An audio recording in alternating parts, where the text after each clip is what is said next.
আজকে আমরা বাসের স্টপেজের অঙ্ক পড়ব। টাইম অ্যান্ড ডিস্টেন্সের কিছু ট্রিক্স, টাইম অ্যান্ড ডিস্টেন্সের এই ট্রিক্সগুলো পড়ব, যা মাত্র 5 সেকেন্ডে সমাধান কী করে করা সম্ভব সেটা আমরা আজকে শিখব।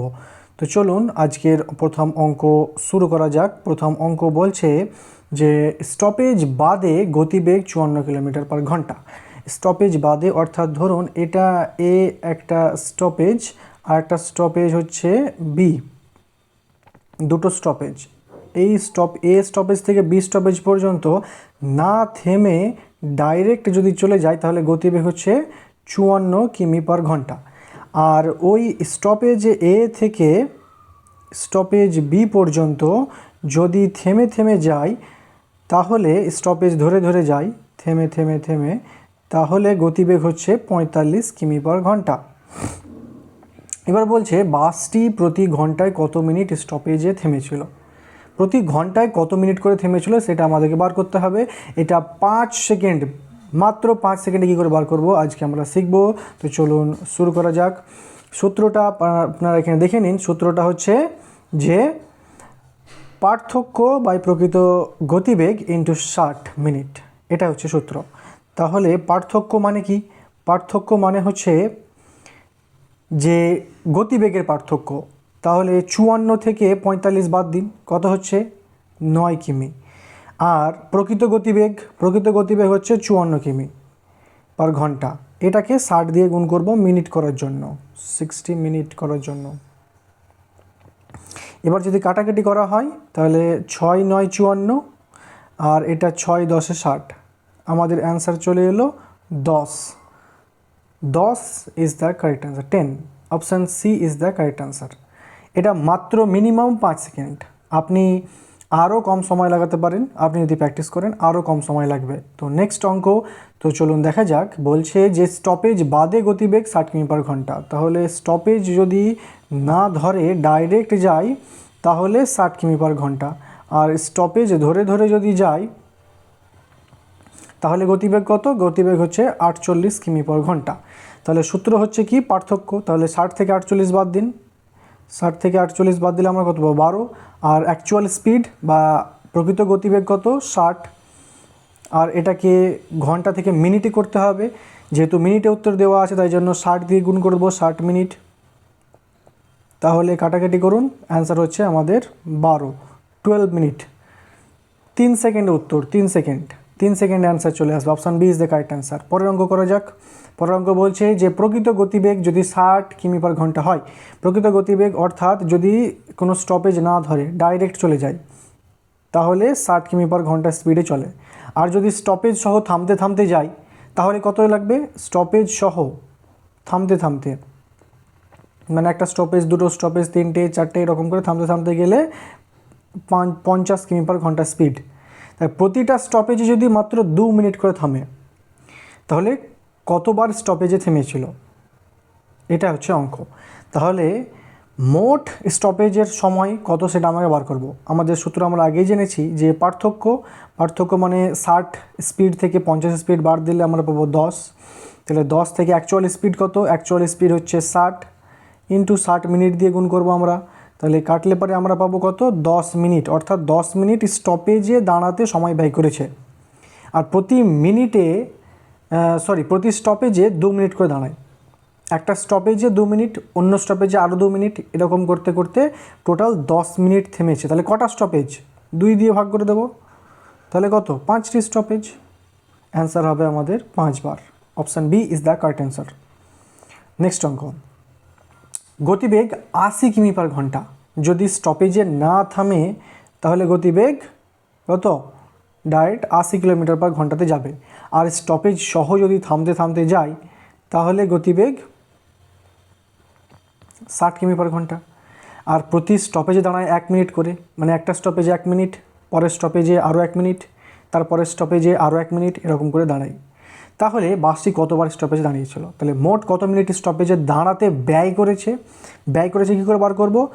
ডিস্টেন্স, স্পিডের ডিফারেন্সটা কত? স্পিড ডিফারেন্স 80 থেকে 60 বাদ দিন, 80 থেকে 60 বাদ গেলে হচ্ছে 20 মিনিট। আর অ্যাকচুয়াল স্পিড হচ্ছে 80 মিনিট, ইন্টু 60 করব। তাহলে 4 20 80, 4 15 60, টোটাল 15 মিনিট স্টপেজে দাঁড়াতে সময় ব্যয় করেছে 15 মিনিট, আর একটা স্টপেজে 1 মিনিট দাঁড়িয়েছে। তাহলে টোটাল কটা স্টপেজ দাঁড়িয়েছে? না তো 15টা স্টপেজে দাঁড়িয়েছে। মিনিমাম 3 to 5 সেকেন্ড, এর বেশি লাগবে না। নেক্সট অঙ্ক বলছে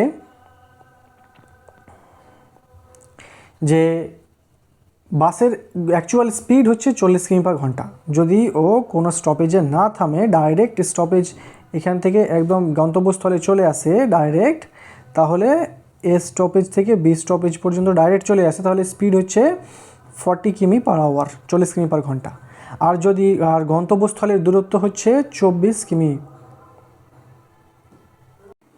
প্রতি 2 কিমি অন্তর দাঁড়ায় 1 মিনিট করে, মানে প্রতি 2 কিমি করে যাবে এবং 1 মিনিট করে দাঁড়াবে। তাহলে গন্তব্যে পৌঁছাতে কত সময় লাগবে এটা বার করতে বলেছে। তাহলে আমাদের সূত্রটা কি? সূত্রটা বলছে যে স্বাভাবিক সময়টা কত। স্বাভাবিক সময়টা বার করার নিয়ম আমরা আগেই জেনেছি, যে পার্থক্যটা আমরা লিখে দেবো 24 থেকে, আচ্ছা আগে সময়টা বার করে নেব। স্বাভাবিক সময় কত? টোটাল ডিস্টেন্স হচ্ছে 24 কিমি। 24 কিমি যেতে 40 মিনিট করে সময় লাগে। 40 কিমি/আওয়ার ঘন্টায় যাই, তাহলে এটাকে ডিস্টেন্সকে স্পিড দিয়ে ভাগ করে দিলাম, তাহলে আমরা এই টাইমটা পেয়ে গেলাম। প্লাস মোট দূরত্ব বাই অন্তর, কতবার থেমেছে সেটা কী করে জানবো আমরা? মোট দূরত্ব কত? 24। মোট দূরত্ব 2 কিমি অন্তর থামে, 2 দিয়ে ভাগ করলাম, তার থেকে 1 কমিয়ে দেবো, মানে শেষ দূরত্বটাতে সে থামবে না। ধরুন এখান থেকে শুরু করলো যেতে এবং এখানে গিয়ে সে একবার থামলো, একটা স্টপেজ, পরবর্তী 2 নম্বর স্টপেজে আরও একবার থামলো।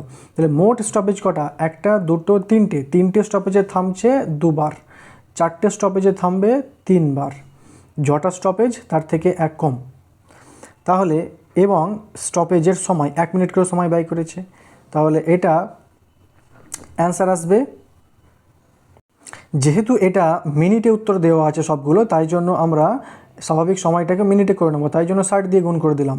তাহলে এটা 0 0 কাটা এলো, 4 6 24, তাহলে অ্যান্সার এলো 6 6 36, প্লাস এটা যদি কাটাকাটি করি এখানে, তাহলে এটা অ্যান্সার আসবে 12। 12 থেকে 1 বাদ গেলে 11, গুণিত 1 মানে 11। অ্যান্সার এলো আমাদের 47। তাহলে 47 ইজ দ্য আমাদের কারেক্ট অ্যান্সার। তাহলে option C is the correct answer.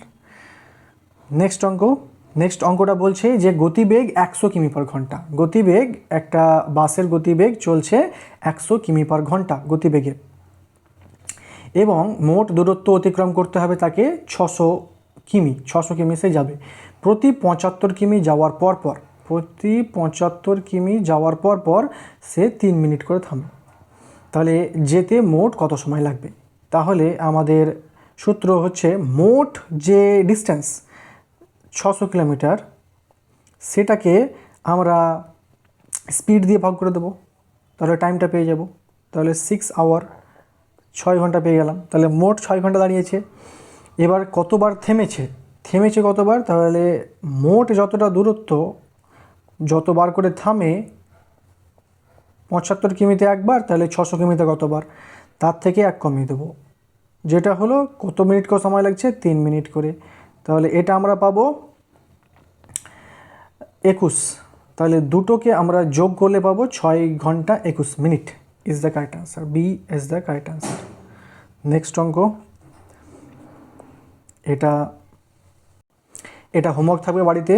HW আপনারা কমেন্ট বক্সে জানাবেন, আমি প্রত্যেকের কমেন্ট চেক করব। ভিডিওটি শেষ পর্যন্ত দেখার জন্য ধন্যবাদ।